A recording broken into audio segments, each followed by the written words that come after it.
daqueles que deveriam lhe proteger.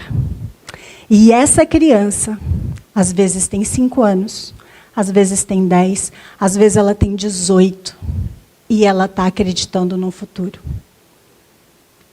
Ela está relatando tudo que ela sobreviveu. Volto para a pergunta. Quais são os corpos que lembramos? Quais são os corpos que esquecemos? Dentro dos equipamentos de proteção.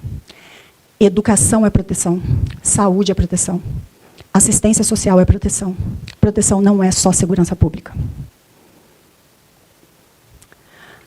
Eu sei que Porto Alegre tem um centro integrado, então eu decidi trazer esse fluxo ideal de proteção, no qual temos, na coluna amarela, os tipos de violência possível, na coluna verde, as portas de entrada e todo o fluxo. Tudo isso aqui é proteção. A discriminação de crianças por gênero, por nacionalidade, por etnia, por performances diferentes da do servidor, atravessa todo o fluxo de proteção.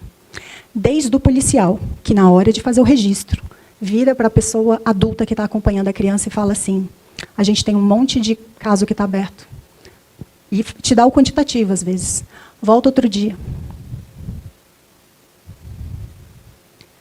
Até o professor, até o conselheiro, que vão repetir coisas similares, falando, esse é o comum desse território, isso acontece nesse bairro. E essas justificativas.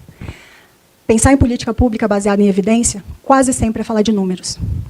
É muito mais fácil falar de números e fazer uma matemática de produção de proteção do que a gente falar como que treinamos os nossos servidores públicos a atravessar as suas discriminações, porque a discriminação a gente carrega conosco.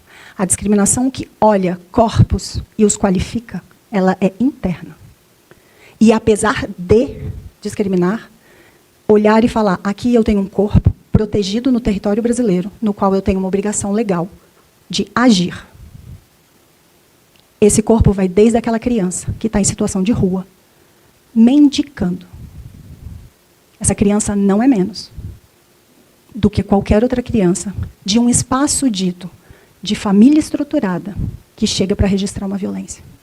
Precisamos nos recordar que casos como o Richthofen vieram de famílias estruturadas. A gente precisa cuidar das palavras, da nossa forma de identificar os corpos protegidos e as famílias protegidas. Porque não é sobre estruturação, é sobre a discriminação de vidas. Essas vidas que lembramos, como a da Araceli. Quantas outras estamos esquecendo? Hoje eu estou em Porto Alegre. Já tive a oportunidade de vir para cá trabalhar algumas vezes.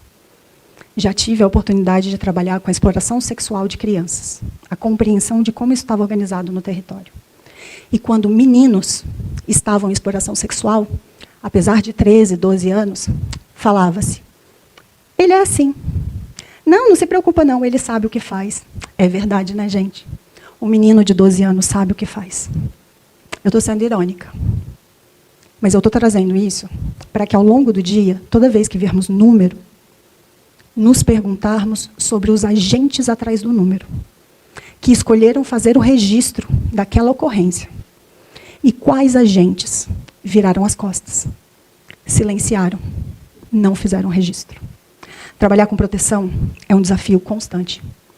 Muitos de nós dizemos, eu já repeti esse mesmo discurso em diversos espaços diferentes, e vão contar os anos, e ainda assim é necessário.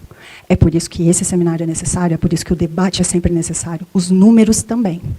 Mas quem são as pessoas por detrás do número? Dessa forma eu encerro a minha apresentação.